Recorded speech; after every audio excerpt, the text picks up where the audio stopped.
Okay, I think we're ready to go live here. I'll have to see how I adjust things there.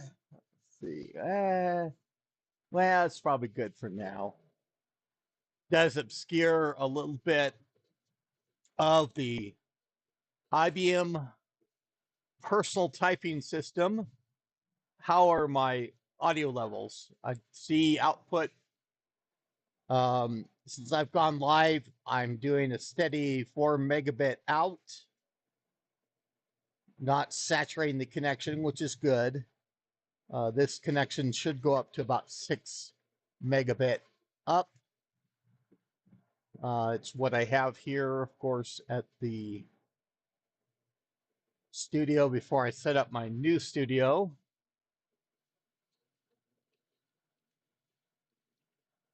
And get my typing fingertips on today. Go through and prepare to, it seems a little loud. Okay. I mean, I can bring that down. I'm seeing that I hit right at the levels I'm supposed to be at. And of course,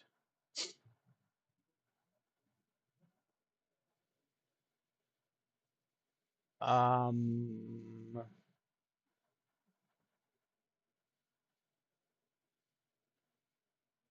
oh, shaved. I thought you said shared for a moment. I was like, what did I share? Um,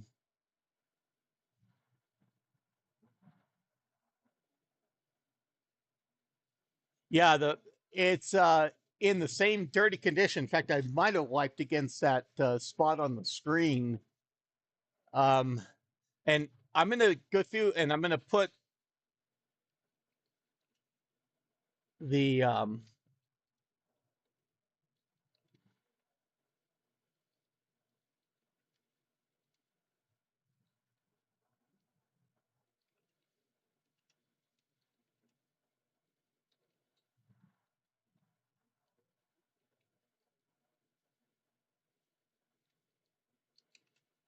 okay, let's get the links.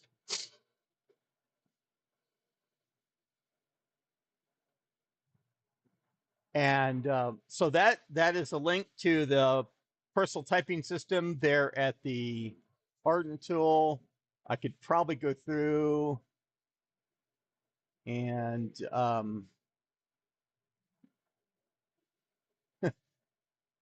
have to get to where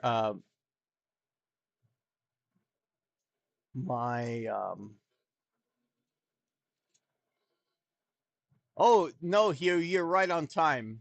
And I apologize. I meant to get answering your comment. I didn't have a live stream last week, and I had gotten down to Las Cruces, and I could have gone through and connected onto the network there or something else to do streaming, but I tried to do a hotspot for my phone, and I just didn't have any bandwidth at all.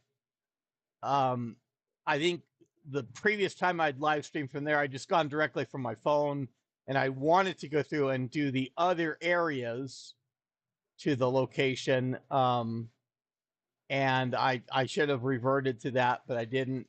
Oh well. Um, and I'm going to get to the diskettes in a moment. The and a bit of a channel update. My live streams will probably, I mean, most likely move to Sunday, same time. I'm going to go through and there's going to be some online training that I have to do on Saturday, particularly Saturday morning. There's other events that happen locally on Saturday mornings here. Of course, we're getting ready to go into the July 4th weekend. Um, I may do a live stream tomorrow morning just to kind of get in the general feel of things. I was thinking next weekend there might be the possibility. Okay, yeah. So next weekend um, is the 9th of July, and that is the date that my online training is starting. So I will next weekend. I will be on a Sunday morning stream. Fully switching over to that. I don't expect anything that will change that. But I, um, I'll just have to do the migration from Saturday to Sunday. And so let's get to the topic at hand. And I have to even see where this is. And let me give you a little bit of background. This personal typing system has been, as far as I know, stored away for more than 30 years. I don't think that it was, I think it was tucked away, unless there's a time frame that over the last 30 years of where I sourced it, where it was picked up and put at that location. I think had been there for 30 years. Now this, and as I provided the link, let's do the browser capture up, and get to where we can interact with it. And so Major Tom has gone through and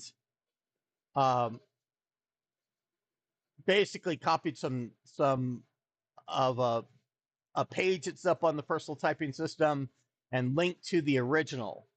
And I will be able to provide more information and pictures and other aspects to this. Now, this unit that's up on the page is it has a hard drive to it. It has a single diskette. In fact, it almost goes more to the format of the later model 53 SLC that puts the diskette drive on the right as you're looking at it, and the hard drive on the left. And we see there that we've got the Model M full-sized keyboard, and then it gives an example printer there. And so this is different. It also has the expansion unit down below, and I have to even see how the expansion unit, and it's good text. I advise people to go through and link to it. It's got some pictures of the power supply and connections and things like that as such. In fact, this doesn't show too much. We'll get back to this photo in just a moment. So there it is on top of the expansion unit. And I don't have, for mine, I don't have the expansion unit either. I just have the single case. So apparently mine is a more minimal model, and it is still 720 KB diskette drives, even for the model that has the hard drive. And it'd be interesting even to expand these pictures and to look at the, in fact, let me see if I can, I don't know if there's a click to expand. No, it doesn't seem like it wants to do anything for me here locally. Now, here is a view. This is the expansion unit, so-called expansion unit. It almost looks like there's a particular riser that goes in upside down and nestles into the top of that unit to connect into the main system. And in that case, it's showing the Model 30 planar, standard P planar is what it was named. And the this view doesn't have any of the sims or the connections or anything else otherwise. It's got it is a green in color PCB, which typically for IBM, as far as the planars, a lot of the time meant that it was a later planar. The brown PCBs were tended to be the initial releases that IBM had. They also had those ceramic, that's the gold capped. There's a square gold cap on the chip that is in the upper right hand corner of that planar in this view, and that is the RAM DAC for the display. That is that's a ceramic with the gold cap there. That's a ceramic chip. IBM typically puts ceramic RAM DACs on their systems first, the PS2s, the initial release of PS2s, and later switch to a plastic RAM DAC. And in some cases, they went through and they put protective diodes on the RAM DAC because it was very static sensitive device and things like that. But in this view, and we'll have to see what is inside this one. But that shows the green PCB and ceramic RAM DAC with the gold cap. Now, keep in mind as well, IBM went through and reused a lot of spare parts it had around. They would go through and just repackage the parts and go through for create another system. Now this has the P planar from the Model 30 8086 based, just like the executive workstation as well. So this doesn't even have a hard drive to it. So it'll be interesting whether this planar operates correctly as compared, of course, to the executive workstation and the regular Model 30. And especially since it has that original P planar on it, that's the big question mark. And of course, with the Model 30 later on, there was the Greenic planar that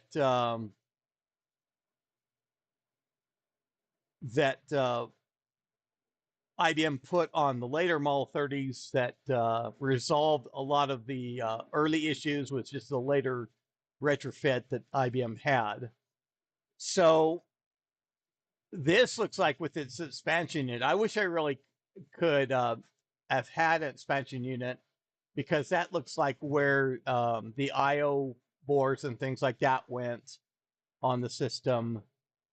But this probably has to have some sort of bus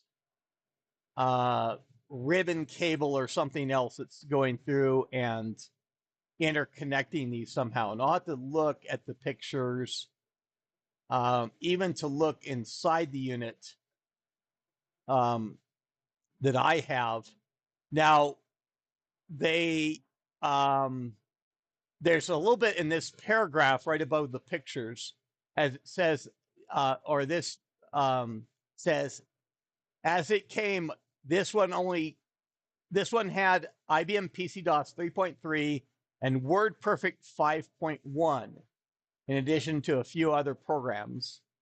And I guess I like to do things the hard way and decide to install DOS 6.22 on it. Never mind that DOS 6.22 comes on 1.44 meg floppies, and this only had a 720K, that's 720 kilobytes diskettes. And he talks about making a boot diskette for it, and then booting the system, going through and writing the files to the hard drive. So going through and updating the PC-DOS that was on the hard drive to MS-DOS 6.22. I don't know where you can get a new screen for your ThinkPad 380. In fact, I don't really even know if there's Facebook groups that I haven't found that deal a little bit more directly with the ThinkPads. The group that I'm a part of for the ThinkPad stuff is typically the later ThinkPads, the Lenovo ThinkPads now, and they go through, and it's mainly a sales group based on Asian, even in particular Philippines and things like that.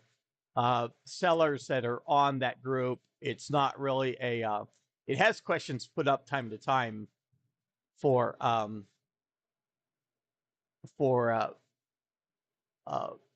to fix the later IBM and Lenovo systems, the Think Centers, the ThinkPads, and things like that. But I'm sure that there's a place out there, but I'm not aware right off the top. So we're going to look at the internal view, and as I showed here, it looks like a sideways view. I see the Sims on there actually look like the old style with the silver chips on them. One particular version that IBM had. As I said, I think in this instance, it is IBM just reusing some of the parts that they had. We see the lithium battery that is normally on the riser, and all the stuff here, the power supply, the drives, are effectively sideways on it, as we'll see probably in a moment. So it doesn't have the riser in there, doesn't have any I/O boards in that main unit.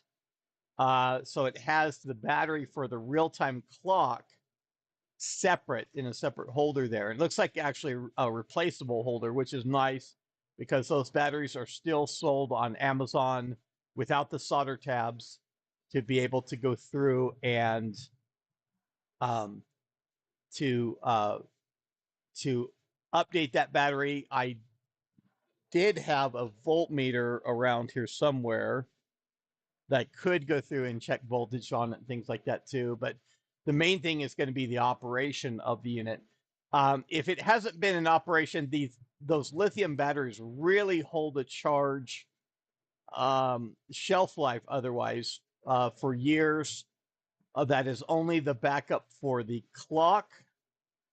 So it'll be interesting to see what the clock is. It doesn't back up the system configuration because remember the 8086 based Model 25 and Model 30, the Model 30 was first, go through and they when they initialize, they figure out what hardware is attached on the system without any switches or anything else being set. It tracks that in an IO register on the planar of what exactly is connected in. And so we'll get looking at, I'm not able to see the BIOS version there. It's in the upper left-hand corner of that picture. We'll get a chance to see on mine. I would expect revision 02 was really, really common on the Model 30 systems. I will have to go through. In fact, let's go through. I'm going to get the browser capture off the screen. I'll probably can go through and I can probably get myself off the screen as well to show the full glorious dusty view. And I did have a little bit of concern. I wanted to maybe even look at dust going through the back slats of the monitor as well. So this is really as I have it. As you can see, and I do have cleaning materials here that I'll go through and wipe things down. Of course, I'm not going to operate the monitor with it as this much dust. Now, it is interesting a lot of time that these monitors are static when they're in operation, and they do attract dust like this. I don't think that anyone would have operated the screen like this, but we'll even have to see whether the display operates in this case. This is a it's an 8503. Probably would be good for me to get on. Okay, and it's actually even marked as Personal System 2 monochrome display. It's not branded with anything of the personal typing system. The badge is IBM Personal Typing System, as personal on a line by itself, and then typing system below it. You almost run out of room for some of that text on there. And I've gone through and I've left the cords were connected exactly as I have left them here. I've moved this just as one large assembly. Now, this only had the SDL connection for the keyboard, and it was that was undamaged, complete the way that it was stored away. So I did pull out a Model M keyboard with an SDL connector that I have. It's got all the keycaps on it. It looks to be probably era appropriate for this machine with the silver badge and such. Keys still feel pretty good. We'll go through and we'll see actually this should function pretty good. And with even the grill. And so 28 July of 1986. So yes, this keyboard would be very appropriate, period appropriate for the system. I'm going to go through, I'll probably, and I do have 720 KB diskettes off to the side. In fact, it's even interesting for some of the 720 KB diskettes I haven't checked on these, but having such things as WordPerfect 1, Program 1, or even it's kind of like it's scratched out. Now, the information that from the link said it was that it was WordPerfect 5.1, which is very typical that was out there. Yeah, this shows WordPerfect 5.1. Type install and enter, and this is the installation. This is supposing that you have a hard drive, and I could go through and I could make this into a hard drive model as well. Here is the WordPerfect Printer 1 diskette, and these are 720 KB. These are double-sided, and they're gone through. They are with the hole being open. They are they should be write protected, I believe. Well, yeah, I'll have to see. But I have the ability to go through and make DOS diskettes. I don't have a DOS 3.3 around as it is. Um, that's what the PS2s would have come with is the DOS 3.3 that was going through to introduce the 720 KB drives. Well, excuse me, the convertible has 720 KB drives as well, and that was DOS 3.2. But the PS2s came with the PC DOS 3.3. That was typically what was viewed as their minimum level that they had to have. And in this case, I've actually got my tweener system back up here. I brought it up back up here this morning, and I am able to go through from the DOS side, the dual boot capability of my tweener system that I can come up with MS-DOS 6.22 on a 720 KB actually fairly easily. I'm not aware, there's probably a WinWorld location where I could even go through and download PC-DOS 3.3 if I wanted to as well. I have this running XP at the moment, but I can dual boot it into DOS. And I actually should have linked this to the video capture if I'm going to do any preliminary diskette work, but that's fine as well. I'm going to get through and I'm going to start going around the system here. We'll start cleaning it as well, but we're going to have just an overlook of it in the first place. As I say, and I'll show the kind of the sideways orientation. So this is the 8503, and you know, I was worried a little bit. I mean, I don't know how to analyze how much dust that is of how many how much time for that location. But I'm worried a little bit about the dust being down in through the grill, the top grill here, ventilation grill. I do have a duster out that I can go through and check. But this is a pretty standard, bog standard 8503 monochrome display. Intensity, you know, the contrast and brightness on the side. And all these cables are still connected because they go through and they attach in from the side. The keyboard cable is actually not quite that long. I'll maybe be able to get this going around. The monitor did not have a power cord connected, but that is not an issue here with what I've got set up. I've got tangles. So this power cord actually feeds in.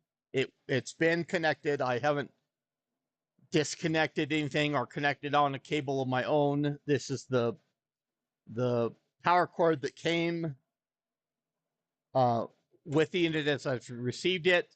It's plugged into the side.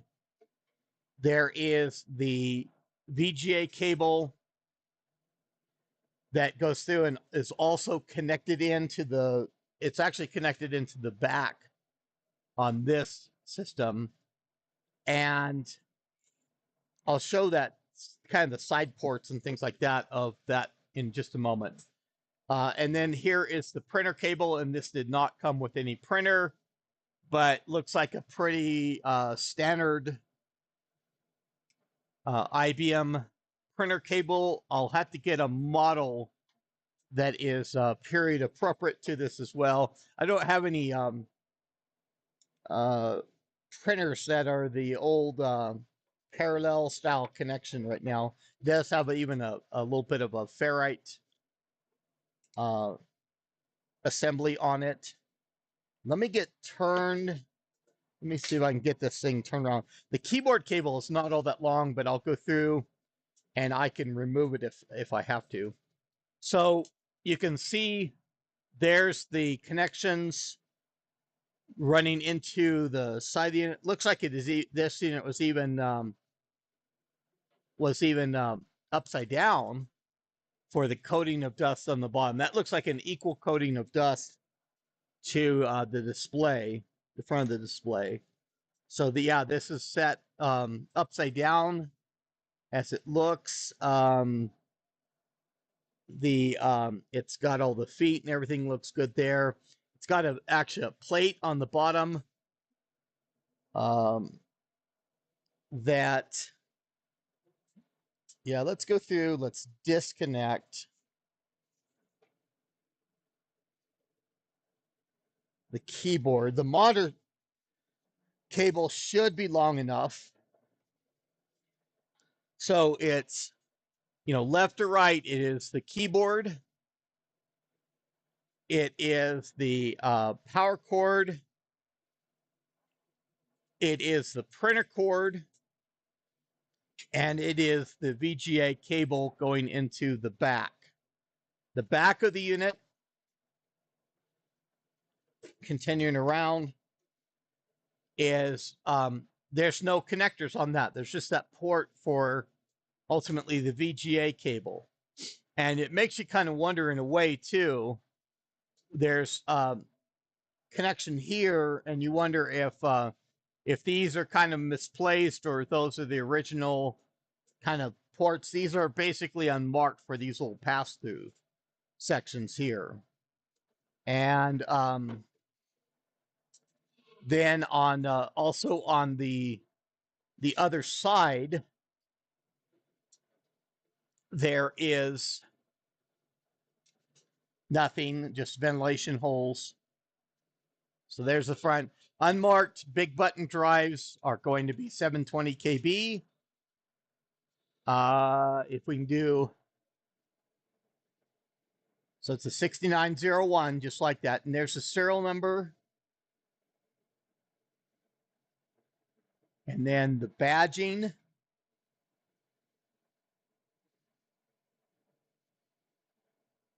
Okay. The badge on the back. I'm getting my fingertips dirty in this case. Oh, IBM Made in USA is what that badge is. And of course, I have the leash here of the, and I did see one of these at the VCF East that's at last October. They had a unit with, and who knows if it maybe would have even been the unit that is up on the page, the web page. I don't know how necessarily how common these are or uncommon they would be. But it was a nice double stacked unit, and I could see from it with the expansion chassis underneath, it actually, you could see the stepping of the staggered connection of the back of the MUL 30 planer on this side. When you looked in, and they even, I thought with the expansion unit, they even had a door or something else, some other assembly that came down. I'll have to figure out how to get into these units. There's a little cap. Normally this would be kind of a key lock area for the MUL 30. They've just gone through and they've put in, I don't know if these plates come off or anything, or this. I'd even have to look on that page maybe to see if there is a if there's an identification. Okay, as I tilted my head, it tells me the mic was muted, but you guys didn't miss anything. I'm getting dirt, of course, on my fingertips and things like that. Not that I have an aversion to that, um, but it is time we go through and clean this. And I want to get it. I want to see how I can get it open. I'm gonna do just get the loose dust off of it, and it's not in necessarily pristine shape or anything like that. I know it's been stored away. I'm gonna kind of check for the text, the chat.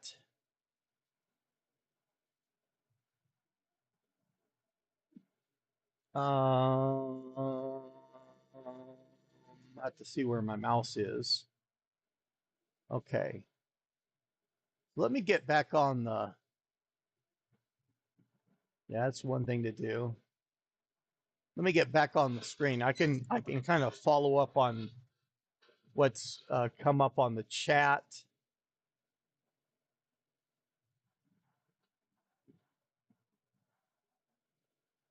Um, yeah, I don't have Windex. I've got the Clorox wipes that I use on machines. They're really good for getting out kind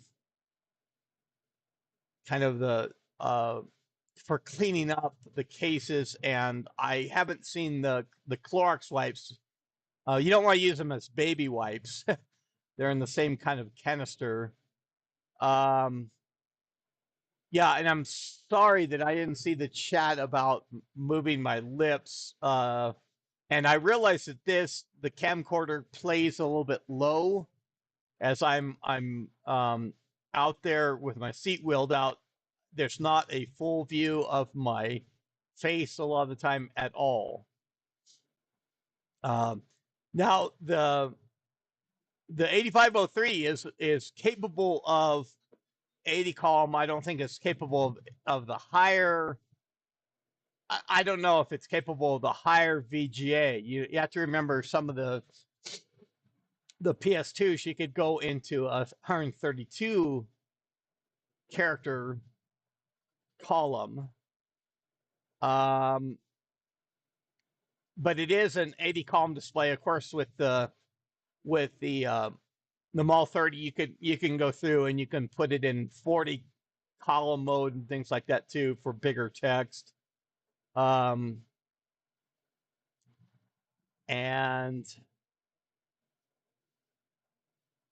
yeah, and I had to get aware. There's probably on WinWorld. There's probably a 3.3, and I've got 3.3 around.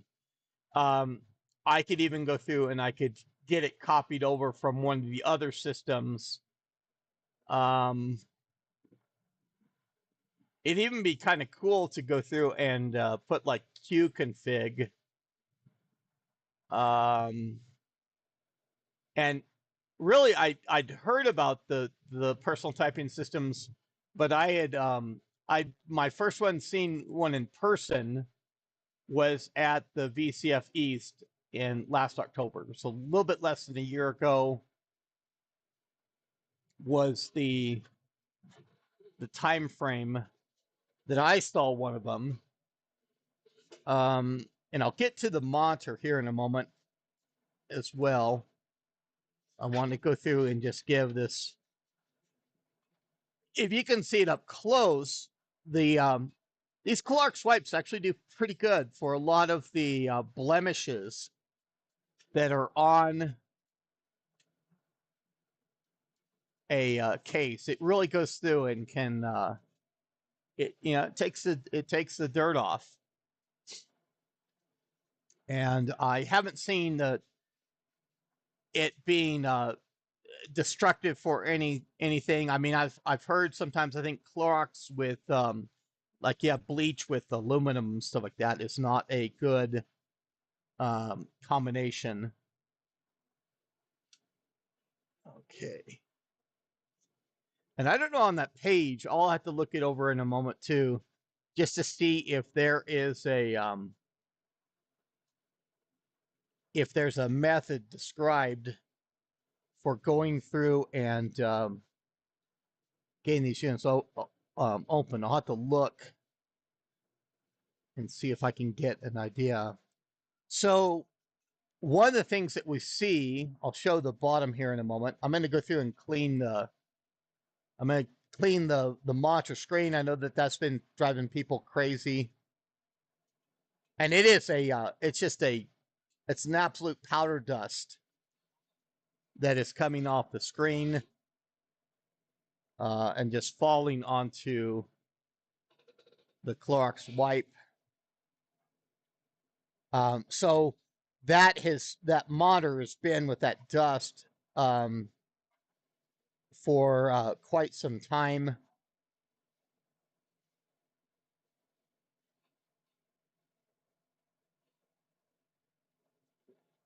There is a little bit of like a masking tape or something else there, and that's probably taping the cables. And I do have Glooby Gone or Gooby Gone as well that can really cut into like adhesive tapes and things like that.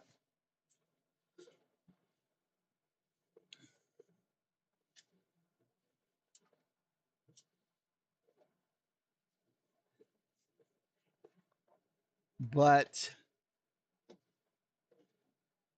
of course, the power button on the far side of the display here. I think the CRT that is in the 8503 is probably the same for the monochrome Model 25. I would think it's about all the same size for all the bezel and everything else. And as IBM would have gone through and reused parts for other systems. Yeah, this is looking a lot better for cleanliness now. I still have a little bit to go.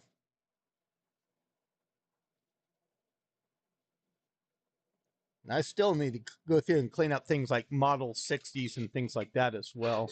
Let's see if my audio's staying with me.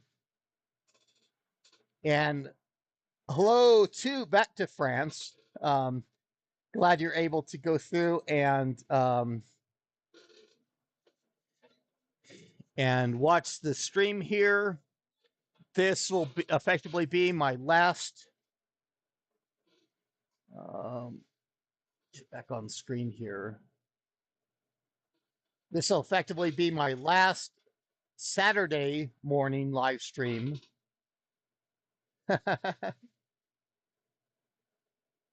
Yeah, and so the Model 80, and we just watched Steve from Mac 84 and Mike's Mac Shack is in the house here. We just watched them go through a Type 2 Model 80, which had the SCSI adapter, and it's got a Tribble. That should be a Tribble adapter if it's stock on the Model 80. Let me get turned back around here, get to where there's not any phase difference. We're doing pretty good on time, it looks like. I do want to get inside, and of course I do want to go through and start this up. So we see a foil tape. This has got to be for that expansion unit of how the bus is connected for that lower assembly, and they're fastened together in some way. But that foil covering is for the expansion bus. And then I still have the leashes, and I reconnected the keyboard. This is saying system type 6901. It gives the voltage rating 120 volt, 60 hertz, 1 amp, and 100 watt is what's marking as the is that. And I'll get a picture of the plate a little bit later. And then we have the FCC identification here, FCC ID ANO, which is the IBM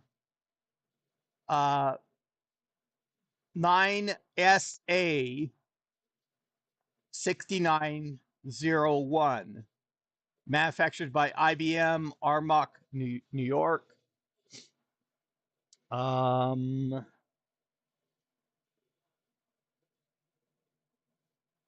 I would love to see some screws or something else, how this cover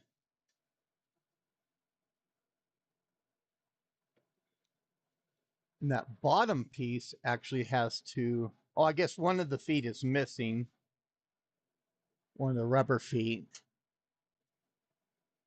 And I don't want to go through and necessarily remove these. In fact, these are screws from above for fastening the planer and things like that down. That is not.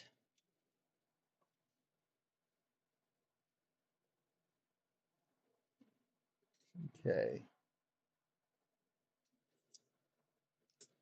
Yeah, the key lock is not any.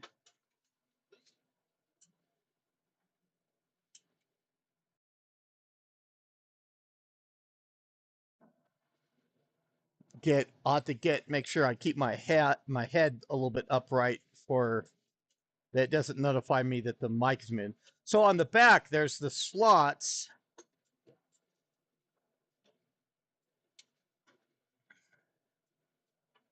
There's the you just put a flat bladed screwdriver into the slots and it comes out really easy. In fact, this is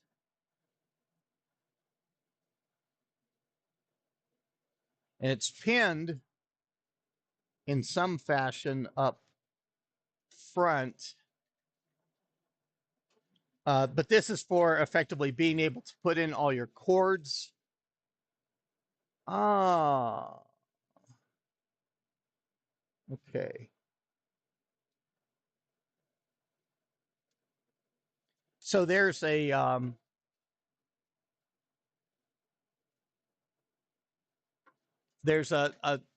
clip in the front that I would think that it would just be spring loaded to come out because this door has got to come off more than what it is here.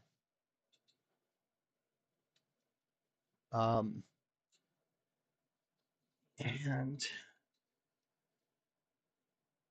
oh yeah, it's just a spring loaded because we don't want to damage anything. And these are this is metal, thankfully. So there's your side door. And whether they had any intention of putting in a lock, that probably needs to be spread out, the legs and things like that a little bit more. There's your spring latched assembly. So that's the first part of this is getting that cover off. And we see the side, we see the angled power plug and the power supply sitting in there.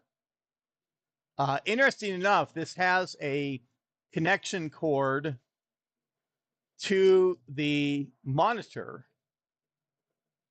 You know, you're on a monochrome display like this, and you could do that. And I've got cords like that, although this angled nature, I kind of wonder how that would fit.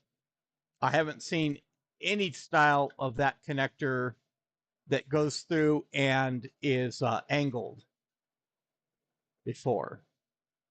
And then we have, so this pretty much lines up for your keyboard because that's on that edge. It's actually interesting that this is in effectively port 2 on the planer. The port 1 is off to the left.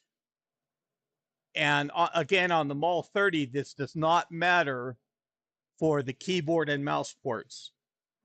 They're just numbered 1 and 2. You can have them swapped, and the system effectively tracks that. There's a specialized parallel connector there for the parallel port. And I thought about putting the, when I started up, I thought about putting the postcode reader and things like that on it, but we'll just have to get by.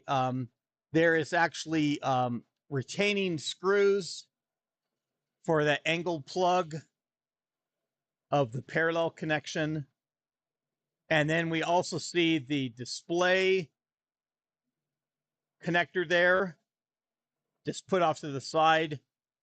And this could be effectively, you could also do it straight back as well.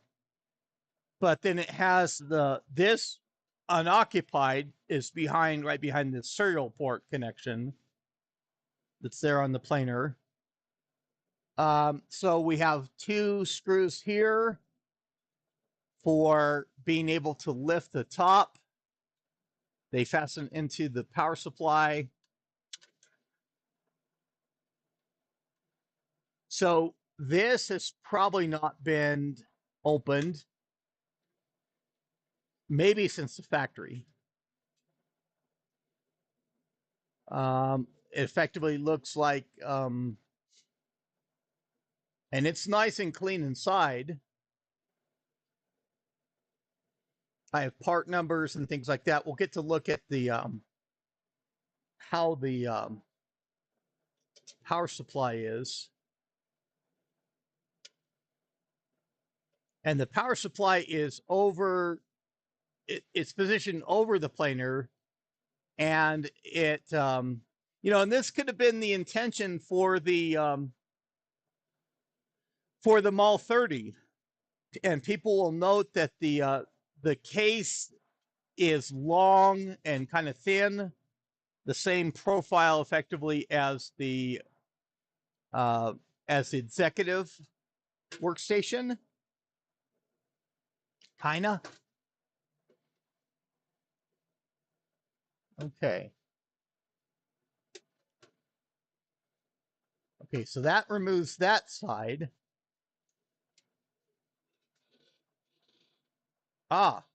So there is 2 screws on that side, same effectively as there was. I guess I'm not really worried about getting my pants.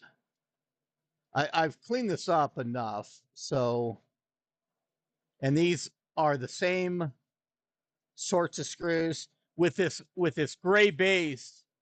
This looks like the 8086 based Mol 30 more, which had a case that was different from the later Mol 3286 and 55SX and things like that. So once that is off, and so yeah, this set on its top for a little bit, you can see the dust as it is. At least the dust wouldn't have come down over the planer and coated the planer with the level of dust. I can get a wipe out here soon to go through and clean that up a little bit better. Or at least the diskette drives have this. I haven't seen this color of top cover as much as I've seen the more the bronze type. They are on sleds. We can see the diskette drive connectors go down underneath. There's a kind of a little bit of platform. There is that battery that is removable. I don't know if I've got my, I'm going to go through and order more as soon as I can, because I'll have to check to see what the voltage is on that. But it actually goes down through a clip down to the planer. And we see on this one, we see kind of standardized 256 KB SIMs that are there. It does have memory soldered on the planar, just like a regular Model 30.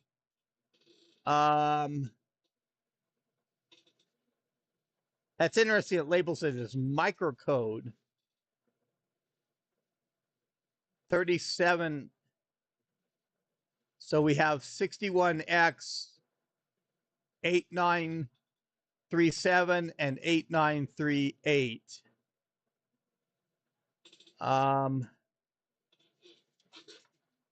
The 30, well, it's actually 39 and 40. That sounds like a different BIOS. So let me get back up on the screen here. Does Tom have?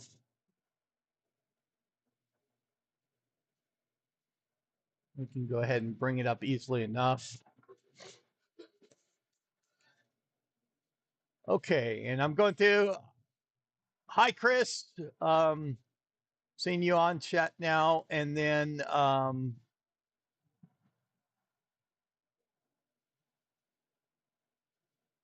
so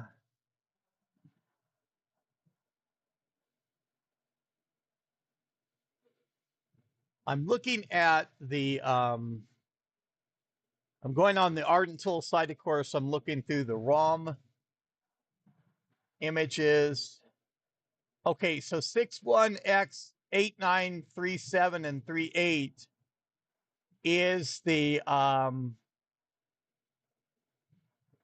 is a known Model 30 version that is actually revision 01. It is the second Model 30 BIOS. I do have, in fact, the image is up at the Ardent Tool for that. I do have that. I was the one that provided that BIOS image. So this is not any of the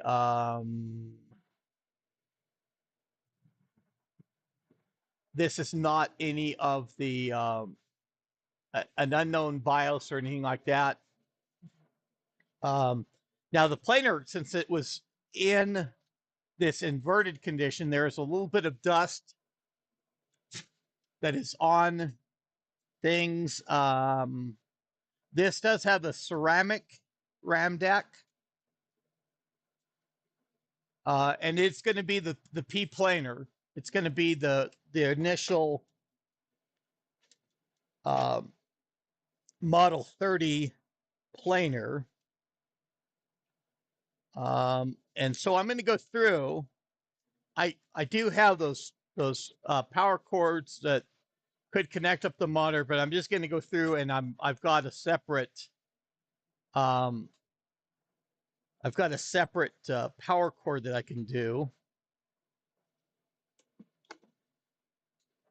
And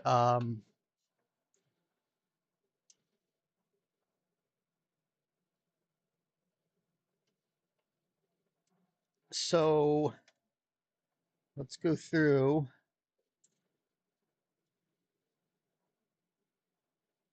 And of course, being a PS2, this will boot to ROM Basic if you don't have a boot diskette in it anyway.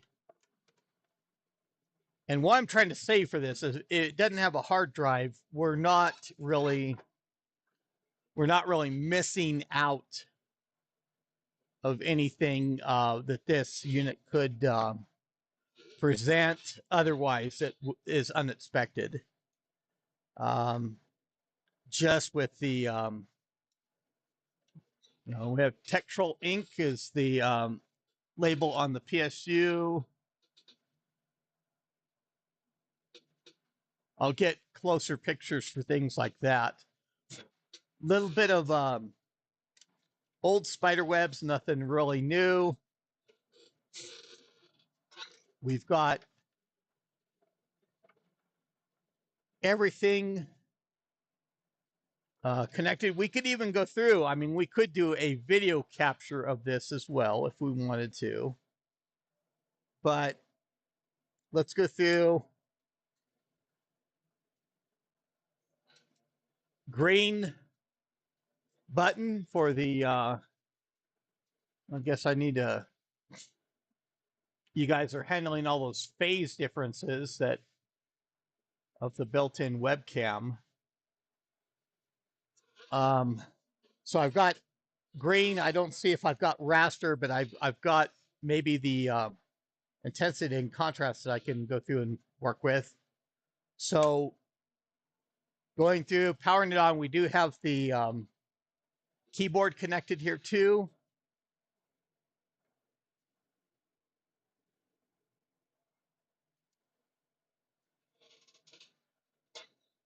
Of course, I'm not hearing any hard drive. Okay, there I'm seeing. Okay, so we've got, and I realize that there's a lot of obscuring. In fact, it gives a keyboard error.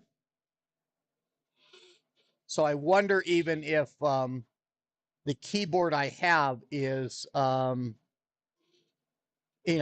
keyboard error, and then resume is the F1 key.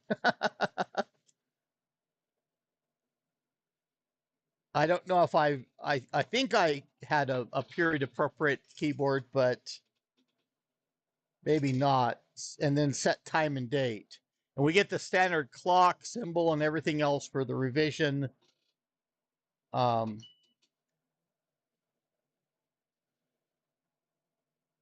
Okay, so it did recognize the F1 there. And that's dropped us into ROM Basic. So I'm going to go through. I was hoping I would see a time and date. It didn't give us the keyboard error for that time, but I've gone through and I plugged the keyboard back in. Made sure that connection there may have been something there. So we're getting that to cycle into the ROM Basic perfectly fine. I'm not hearing that go through and do any access of the diskette drives. I'm guessing the twist is on this drive to the left. This is a straight through cable for the, there's a fan on the side of that power supply. The straight through cable is connected to the, this would be effectively the B drive. So we need to go through. I'm going to go through and flip to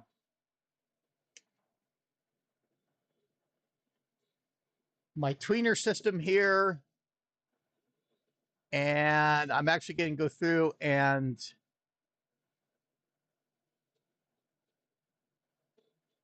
restart, and I'll go through and do DOS. And that's a DOS 6.2, 6.22. I do have my diskette drive, my USB diskette drive there and everything. But for working with 720 KB diskettes, I wanted to have the tweener system here just for a little bit better work with diskettes, because the USB diskette drives can be a little bit iffy with 720 KB. Now, I don't know if this WordPerfect, diskette has any sort of boot up or anything like that. I can probably put those off to the side. I will go through and I'm not aware. It's got old rubber band. I'm not aware of anything being on these diskettes, but I'll be able to check. Okay. We'll go to MS-DOS. I don't have the zip drive. I realized I could go through and I could do the video capture of the tweener system, but that is, you guys aren't really seeing that, but okay, so press any key since I don't have the zip drive. We're going to do a directory of A first. And I'm booting to the MS-DOS to be able to format a 720 KB. So this is blank. So we would go through and we can do a sys A, and that just goes through and makes the diskette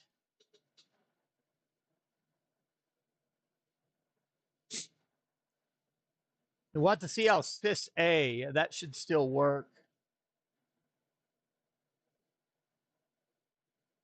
Could not copy command.com onto target disk. So we will do a format A/U. We don't want to back up any files or anything else.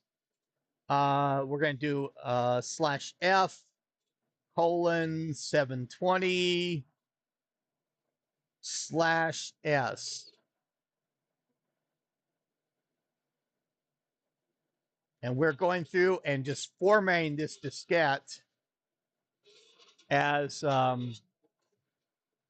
720 KB. Now that was interesting. I tried to do, I have to make sure that I'm in view here with how I'm talking. I went through to just do a sys A, and I had I'm gonna get myself back up on the webcam here. Yeah, I went through and I did a sys A initially, and it told me it wasn't able to copy the command.com to the diskette. And so I wonder if even at the well, MS-DOS 6.22 should be able to do that. But I'm just going through and I'm formatting this as 720 KB, and I'm doing a /S to put the operating system on the diskette. Just the boot files is all.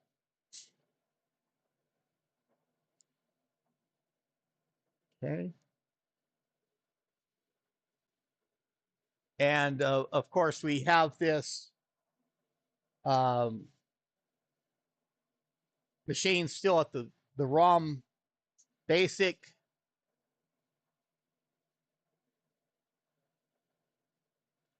We don't know if the diskette drives work at all. Okay. The format complete. I should put a switch in here and be able to go through and switch between the systems. I've got a KVM now that I could actually put in place too.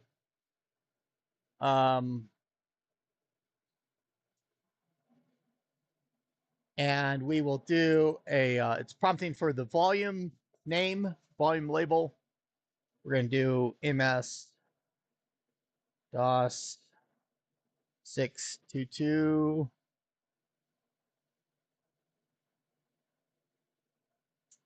So you're allowed up to 11 characters, 5, 8.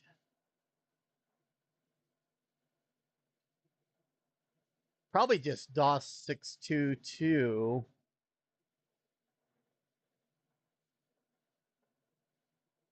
In fact, I don't. And then I'll put boot. Boot, not bot. Boot.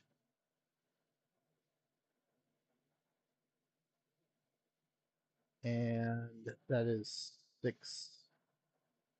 That's 10 characters.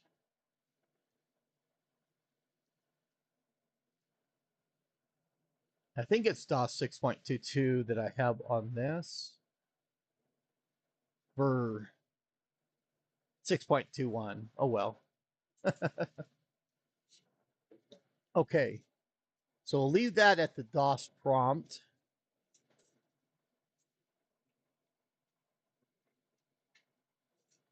Okay. Let's go through. Okay. So I've got the a boot diskette in the A drive. Still a set time and date. and I'll have to work. And I could have gone through and the executive workstation or um, something else here that I could have gone through and done the diagnostic that I'd be able to like set the time and date, but I don't have my executive workstation here. So this is still giving us, it's giving us a boot error.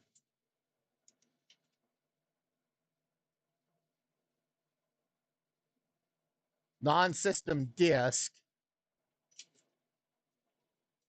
Okay, what I'm going to try, I'll have to see if there's enough cable. I don't want to bump this fan. There's a fan and it doesn't really even have a guard on it. And so I don't want to interfere with the fan blades. There is not really, well, almost. I'm really careful. There is a way to shift the A drive connection to this other drive. And it doesn't like that either.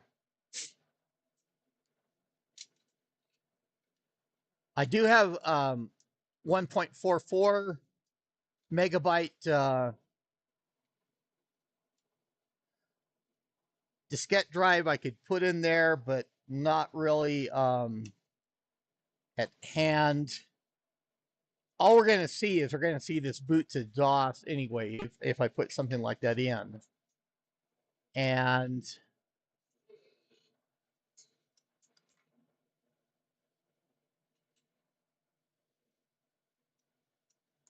Control Delete, not Control Enter.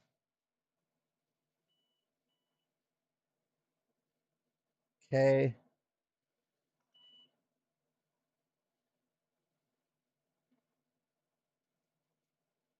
Yeah, it just goes through and it does starts to read it and then it goes a dit. So I'm thinking that this is just going to be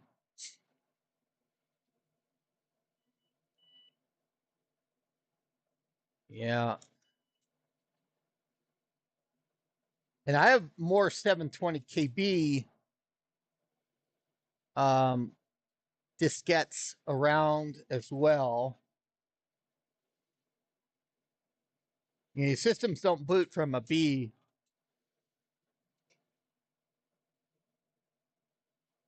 Okay. I don't even think it normally checks the B drive.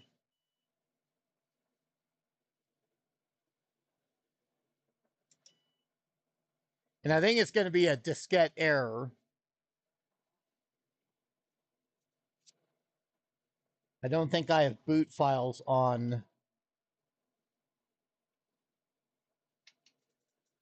any of these. I think it's the diskette drive that's not working.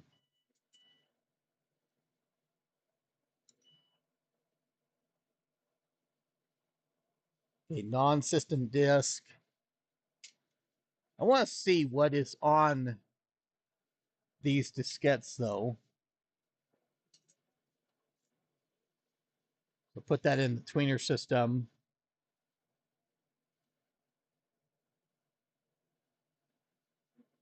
Okay, so this just has the README word perfect, update INS.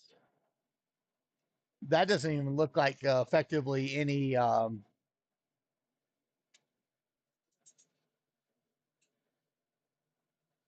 executables or anything else like that. Oh, why did I do I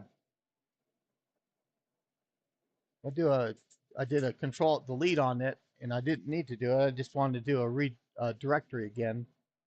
No problem.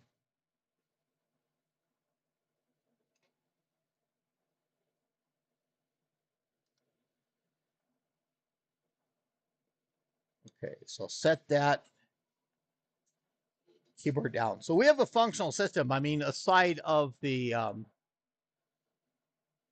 diskette drives not reading it or anything like that, probably a depleted battery it'd have been cool to see the time and date on there if that had worked.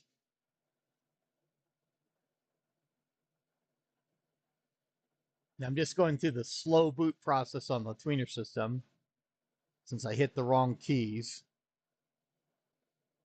Just reading that other diskette that I wanted to check.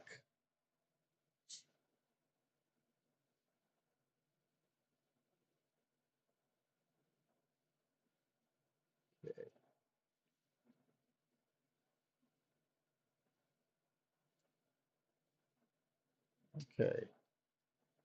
So directory of A.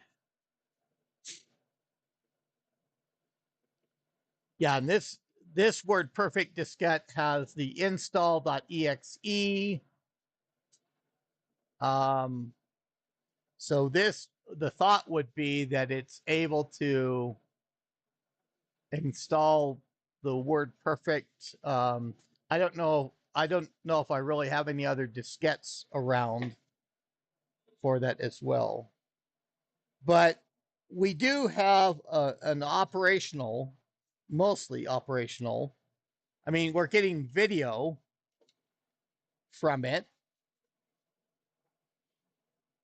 Personal System 2. Everything, trying to scoot this back for a little bit better presentation.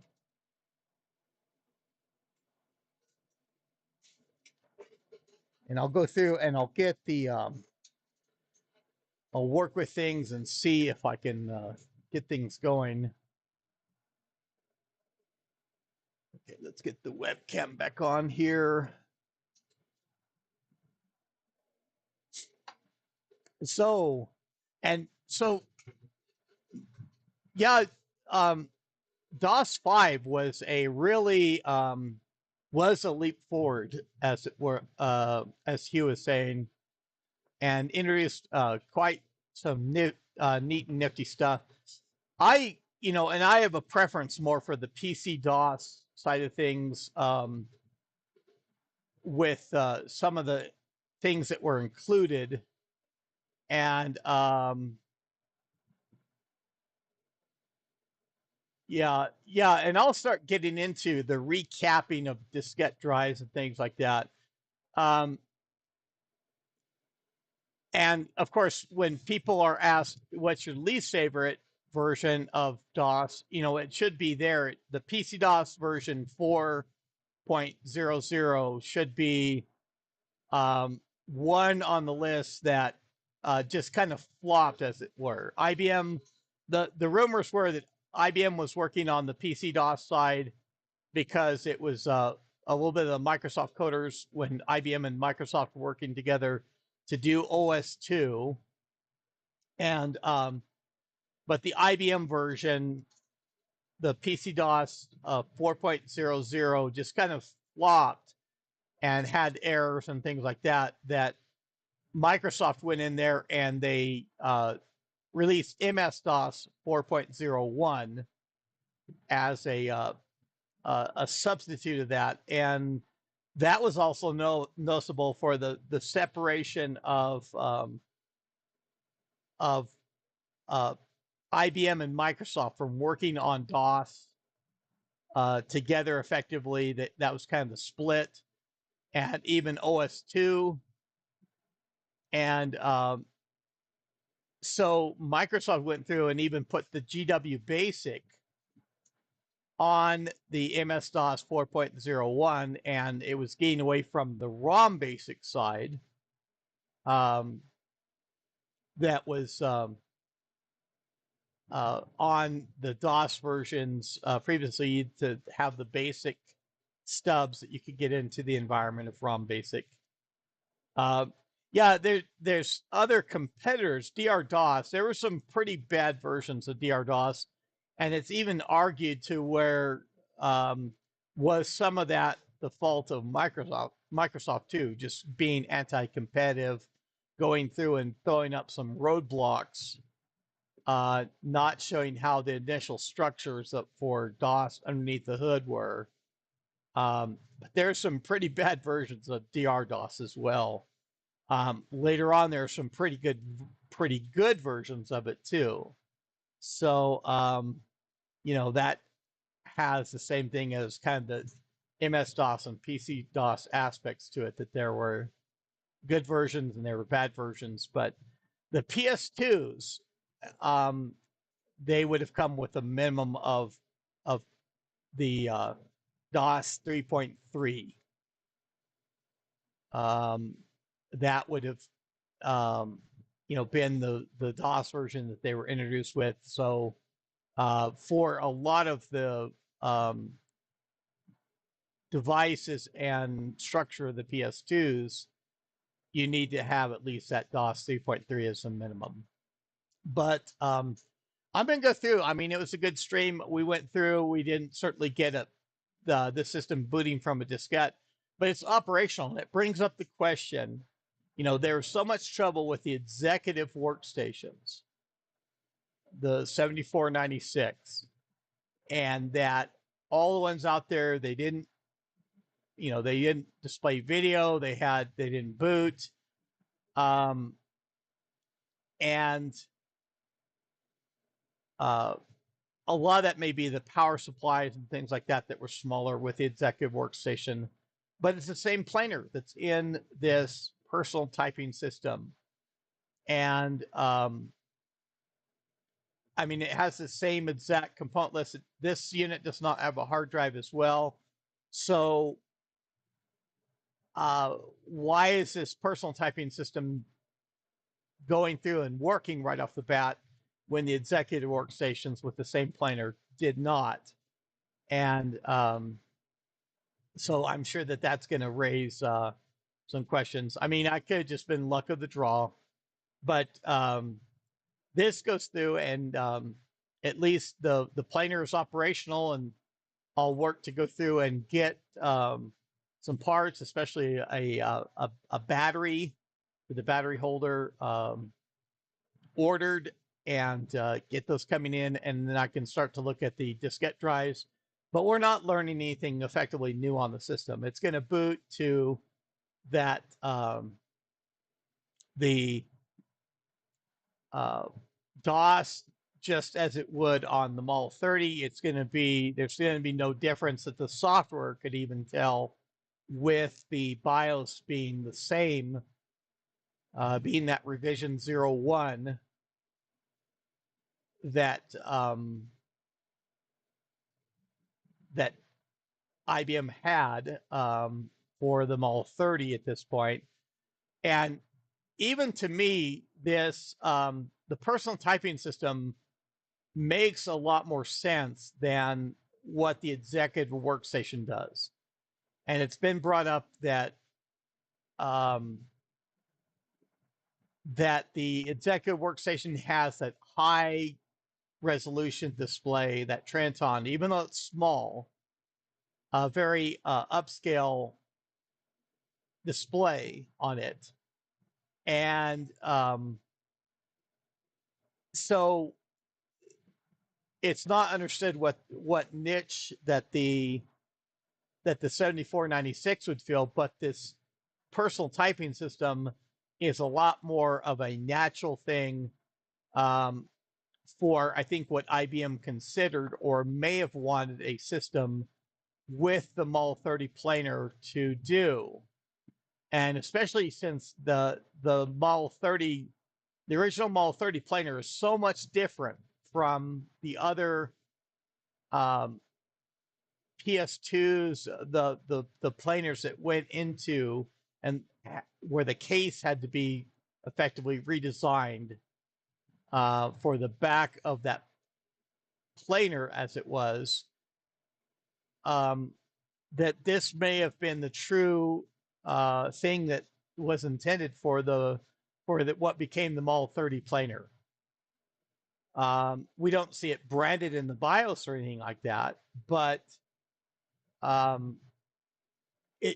that could have been the 10 of IBM, and it does have that PS2 styling, of course, But that's what the PC convertible looked like, on the front. And the PC convertible had two 720 KB diskette drives as well.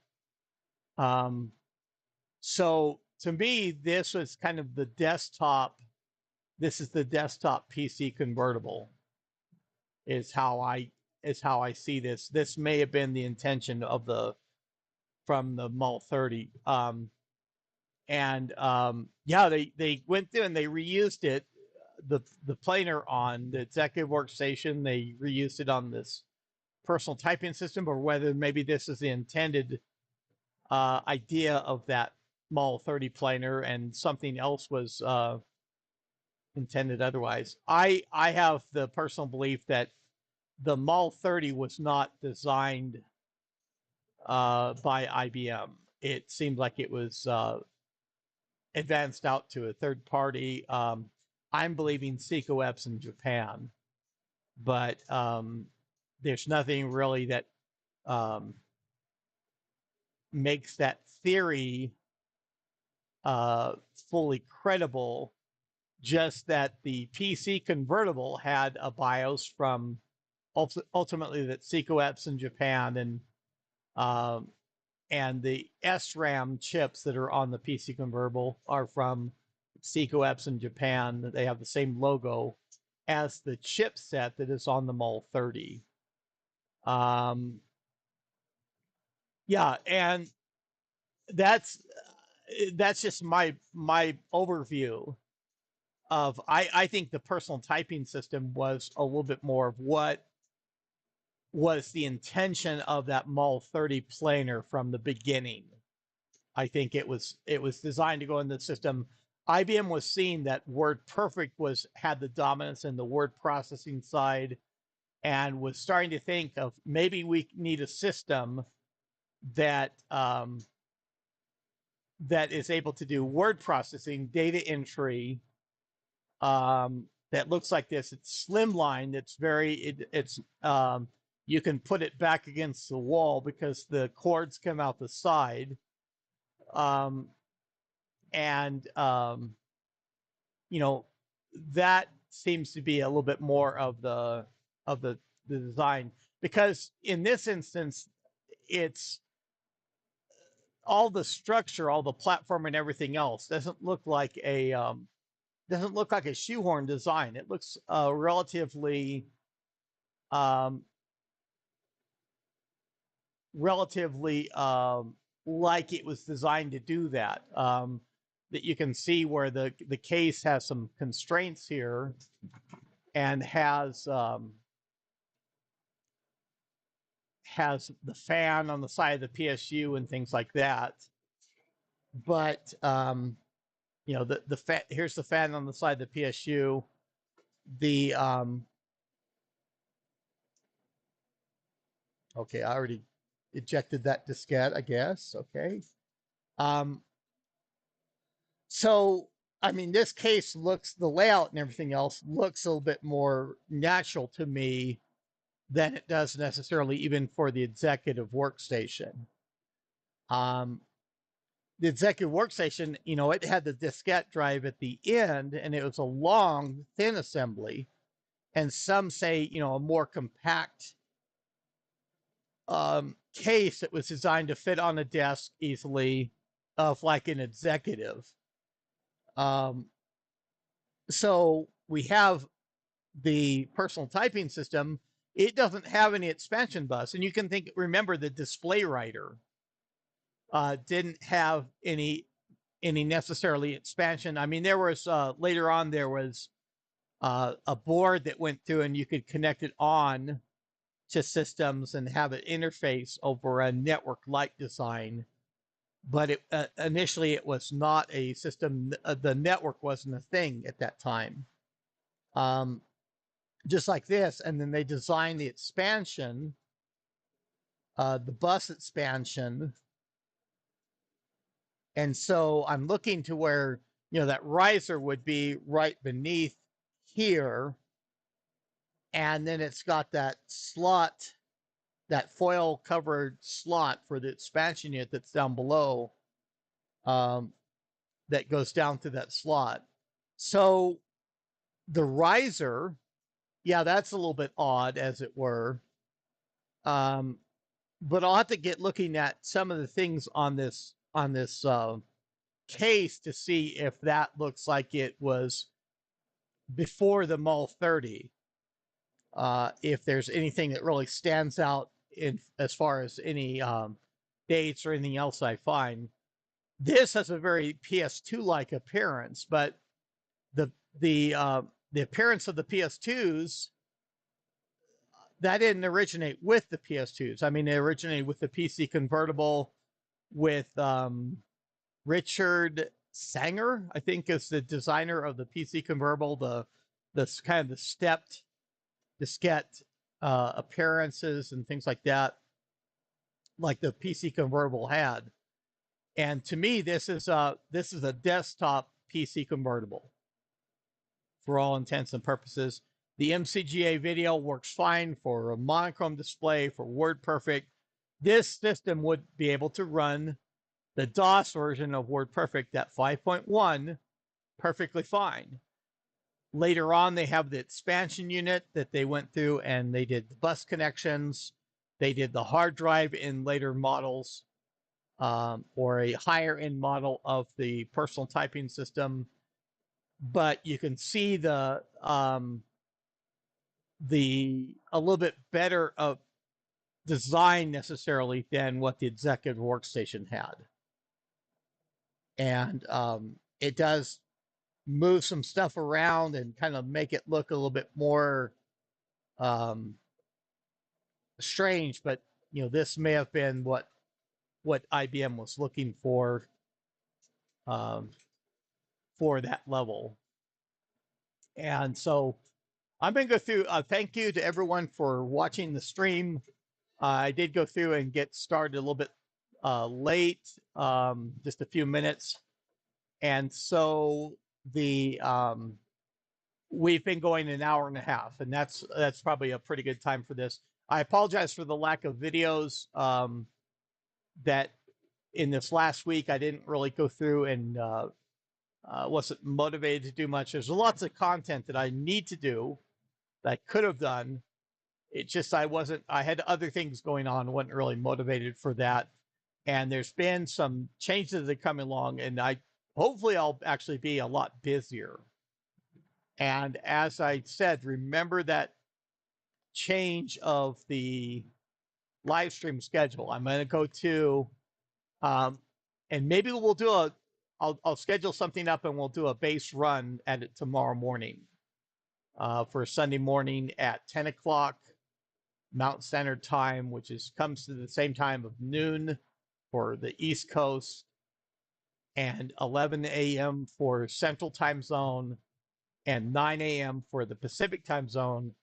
That fits in well with the European viewers very well. Able to watch. The stream has had good viewers, good viewership over it. I haven't had any warnings about the audio stream or the video being acting up or anything like that. But that's normally when I go to just the black screen with characters on it for like a video capture, like I could have done in this instance. But anyhow, be sure and like the video before you leave, and if you're not subscribed to my channel, please consider doing so.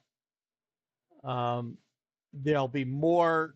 I'm going to try and do a live stream for tomorrow morning, same time on Sunday, so you can watch for that. And I'll have to see if I'm going to do any video content or anything like that tonight.